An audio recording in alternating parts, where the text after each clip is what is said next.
Welcome to the bonus week 15 episode of the Action Network NFL podcast, where we will give you our full week 15 Sunday six pack. I am Chris Raybon, joined as always by my dude, Stuckey, the Prime Minister of Degenerate Nation. Stuck, what's going on? What's going on? Let's get to it. Crazy Let's week, do this. and it's only getting craasier. Yeah, we'll try to keep it short and sweet, but we'll give you our six picks. To start us off, you went with the Indianapolis Colts, and then I went with the Cincinnati Bengals. So Colts minus 2.5 for you, Bengals plus 2.5 for me. It's at 3. It doesn't matter for the contest either way. But let's go to your second pick. Who you got? Yeah, for my second pick of the weekend, week 15 six-pack, I am going with the Pittsburgh Steelers +1 at BetMGM. And I should clarify that just for contest purposes, we're going with 1 point for all of our picks this week just because of all the uncertainty. Steelers got some good news on the defensive front. You know, TJ Watt, Alex Highsmith looked like, their status was up in the air earlier in the week, and it looks like both are trending toward playing. Joe Hayden also did not practice to limited yesterday. He would be a huge addition. And, I think they're 1-9 without him since he's arrived in Pittsburgh. And this Tennessee offense has just been dreadful since they lost Derrick Henry and they lost A.J. Brown. Julio Jones is back, but it's just like, all right, just take away really one guy. He's not even playing a full game a lot of the time. So I just think that the Steelers defense can play up here in a game where we don't have to go over all the numbers. We do it every week ad nauseum. It's a classic Tomlin spot, rah-rah spot for their season. Steelers need this game much more than Tennessee. And I just don't think that this Tennessee offense is scary enough to take advantage of some of the holes in the Pittsburgh defense, but it's a Pittsburgh defense, as I mentioned, that's going to be healthier. Classic Tomlin spot here. He's been absolutely money in this spot. You should get a raucous crowd, and I don't trust this Tennessee offense yet. So in a week where there's a ton of uncertainty, this is one of the games where I have a fair amount of confidence of at least who's going to play, and it doesn't look like there's a lot of issues here. So I'll trust the Tomlin spot and go with the Steelers. Yeah, I love this one. I'll be joining you.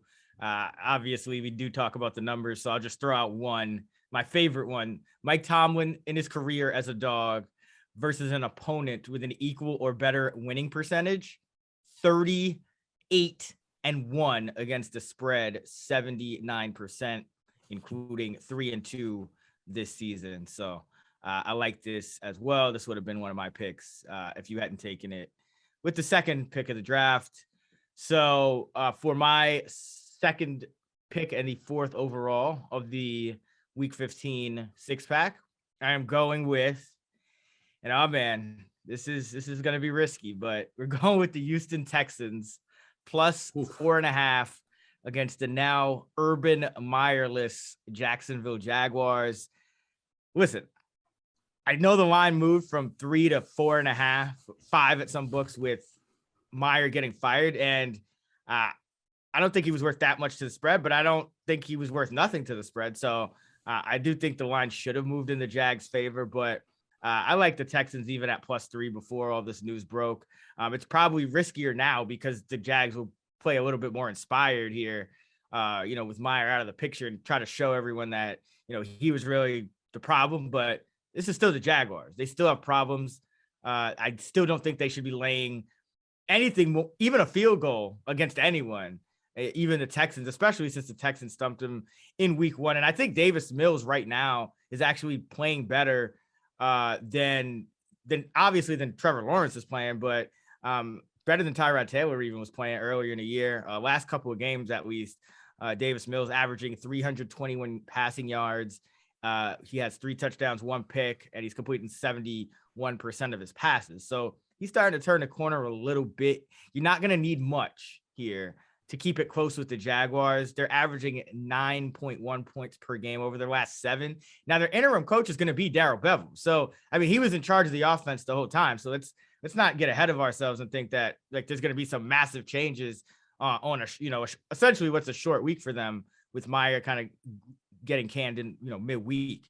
So I still think there's issues with this offense.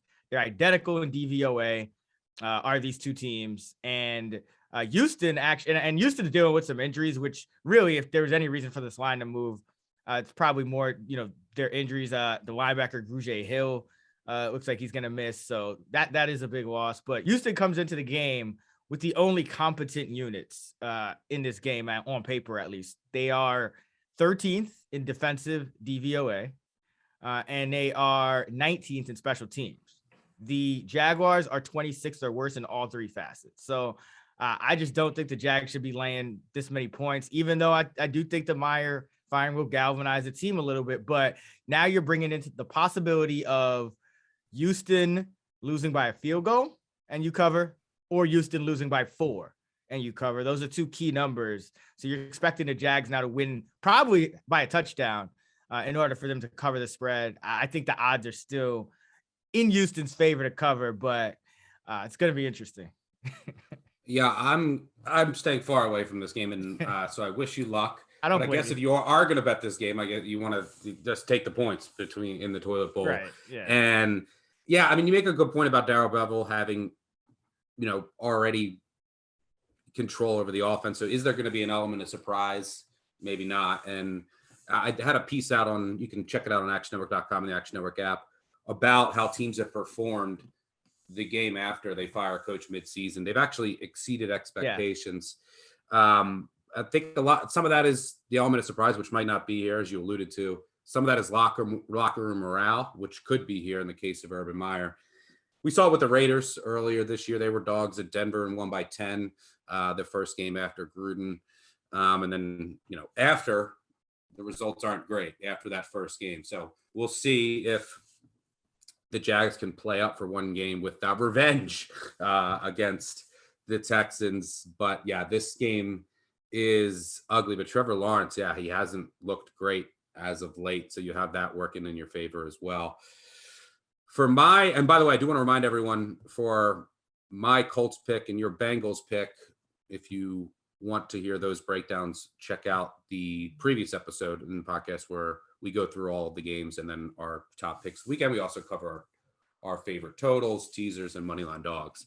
But for my third pick and the 5th overall of the weekend 6-pack, I'm going with the Philadelphia Eagles minus 11.5 at BetMGM right now. Yep. That's as high as I would go to. I'll tell you that I did consider the Browns actually at plus 3.5. If you look at adjusted EPA per player over the past 5 years, Nick Mullins and Baker Mayfield among qualifiers are basically dead even. I think they're 28th and 29th. Now, I do think some of that has to do with Shanahan and the situation in San Fran, because Jimmy G is actually 3rd overall, behind, I think, Brady and Mahomes.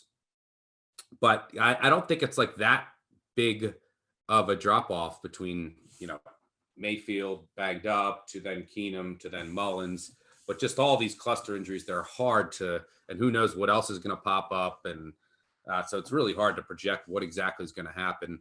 But I almost thought about taking the Browns. I think this line has gone a little too far once it crossed the 3. I also thought about Seattle. I mean, taking an underdog in this division, in this spot. We talked about this as a bad McVay spot. Seattle playing for their season, short week for the Rams after a huge win and all the COVID issues the Rams are dealing with. Seattle has dealt with the least amount of COVID over the past 2 years. But then yesterday, Tyler Lockett pops up. So it's like, all right, that he's obviously a huge piece of that offense. And then once one pops up, is it like, is Metcalf going to go on there tomorrow? Like you don't know. So once, there's smoke, there a lot of times fire follows right behind it. So those are the two I passed on. I'm just going to go with the Eagles here. This has truck written all over it. I mean, this is setting up for a disaster for Washington. And maybe the game even gets pushed back or canceled. I don't know.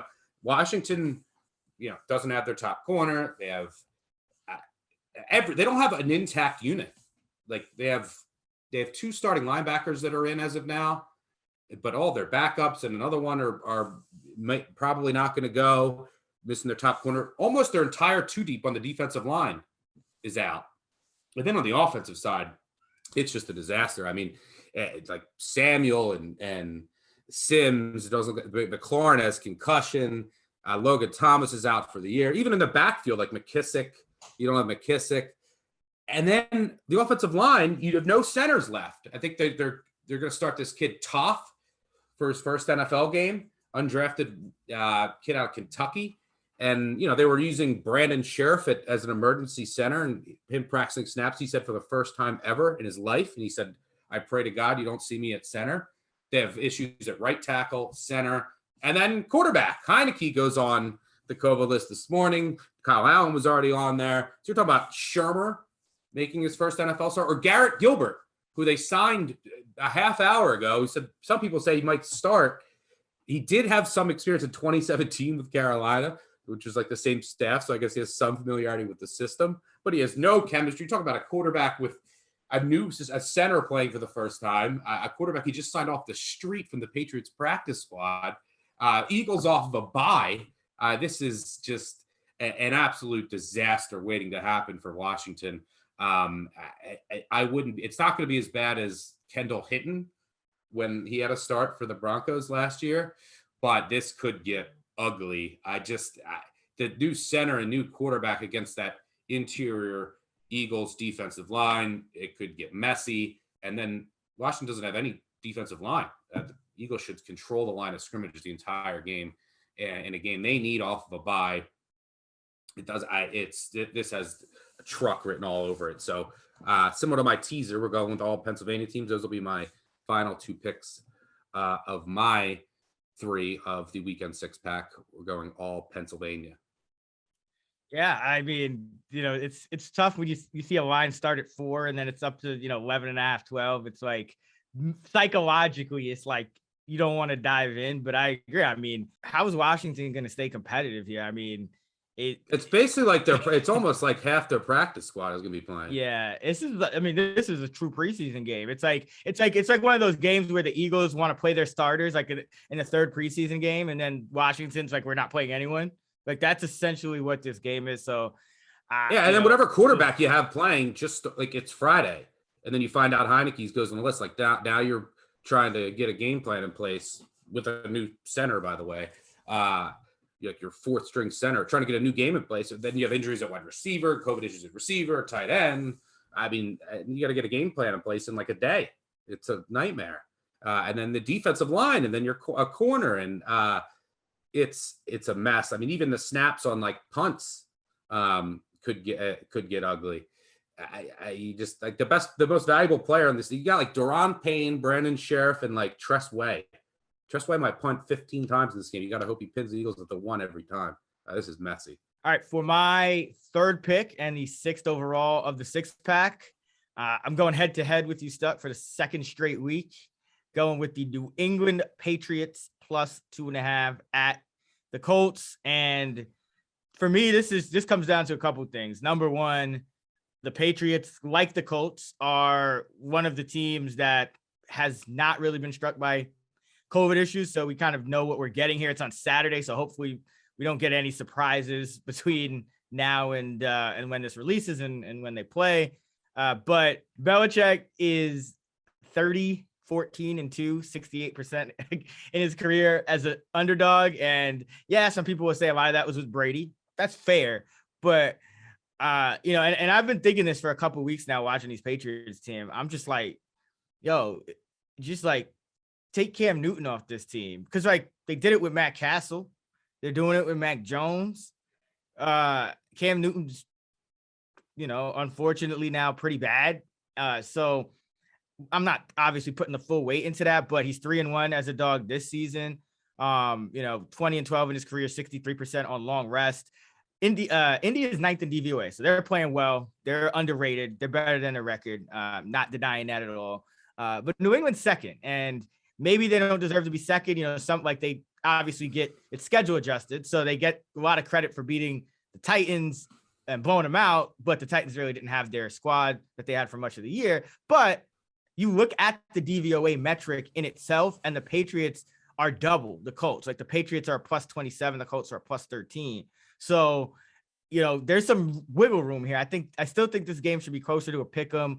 I've seen this movie before with the Colts and going against the Patriots. The Patriots just love sticking it to them. The Colts haven't beat the Patriots since 2009 regular postseason. So it's been over a decade. And I'm looking at the Patriots this year, and they're 9-4. They've had some easy wins. They played the Jets a couple times. Yes.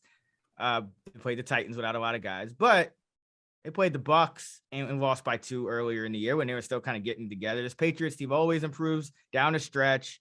2 other losses all year, that one against Miami that they gave away, and their Bucks loss have come by under 3 points. So 11 of their 13 games, the Patriots would have covered this 2.5 number. So I'm just going to take it here. I like the Patriots. I think they can. I think Jonathan Taylor is still going to get his, but I actually do trust Mac Jones and this Patriots pass offense a little more than the Colts, just because I know Belichick, he might not be able to take away Taylor because no one does, but he probably will be able to take away Michael Pittman. And I also like the fact that the Patriots haven't really thrown the ball in like 3 weeks. So I think you're going to get some wrinkles. Patriots best team in the league at, trick plays and things like that. And they're coming out of a bye, as are the Colts, obviously. But I actually like some of the matchup edges here for the Patriots. I think this is a toss-up game. So taking them at the 2.5. Don't think it'll get to 3. It's already Friday. We're about 24 hours out or so, a little more from the game. So I doubt it gets to 3. So taking a 2.5 here. I mean, yeah, Belichick is a dog. The Patriots right now, you might get some late public money that'll probably more likely to drive that down than up. And I like this matchup for the Colts. And yeah, I mean, I have the Patriots as extremely overrated right now, and we'll find out tomorrow. I mean, you mentioned the Titans game. I just basically throw out that result. They had nobody playing on their offense. The Browns, both their backs are out. Baker Mayfield is playing completely crippled. I mean, he couldn't even. I don't think he finished a half. Then you get Sam Darnold seeing ghosts, and then you play the Bills in a hurricane. So like all these offenses that they faced that are, pumping up their defensive numbers. If you adjust them for the opponent, it's the Titans, but it wasn't the Titans. Yeah, it was the Bills, but it was in a monsoon. Yeah, it was the Browns, but they were missing, their entire backfield, and their quarterback was completely hampered. So, we'll find out, but taking Belichick as a dog in this Patriots team right now, that's 1, I think, and covered 7 straight. Hey, and I'm laying 2.5, which means that they're going to win by 2. Just like last week in a swing game. So for the second straight week, we're guaranteed not to go 0-6. So that's hopefully there's no. I'm just hoping for no overtime this weekend. I'm just hoping for no week this week. Like this is just a wild week. So that's why we did. Yeah, I wouldn't go crazy on any bet. Go crazy. No, yeah. Like even that's why we're doing kind of the 1 point for everything here. Just a lot of uncertainty. One of those weeks where, even with, obviously you're trying to get closing line value, but I mean, things could flip at the last second. So I would probably wait till Saturday to lay anything, just because, they do the final COVID test that morning, except for the Saturday games. I think they do them Friday, but you could always get some surprise news. So of course, monitor everything, download the Action Network app. You can see, how the lines are moving and all that good stuff and to get the best line. But to recap, for our Sunday 6-pack with odds from BetMGM, and the 6-pack presented by Athletic Brewing Company, we have Stuckey going with the Indianapolis Colts -2.5 against the Patriots, the Pittsburgh Steelers +1 against the Titans, and the Philadelphia Eagles -11.5 against the Washington football team. I'm going with the Cincinnati Bengals +3 against the Denver Broncos, the Patriots +2.5 against the Colts, and the Texans +4.5 against the Jaguars. That concludes our Week 15 6-pack presented by Athletic Brewing Company, whose innovative process allows them to brew great tasting craft beer without the alcohol.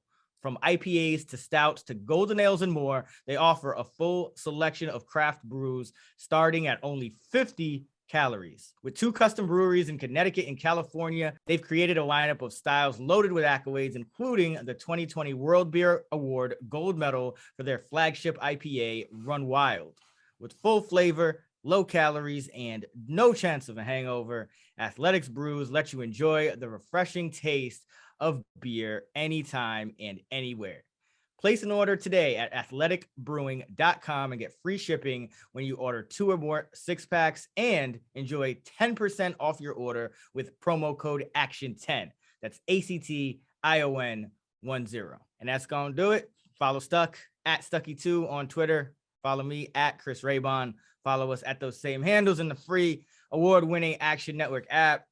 Happy holidays. Stay safe out there. And let's get this money.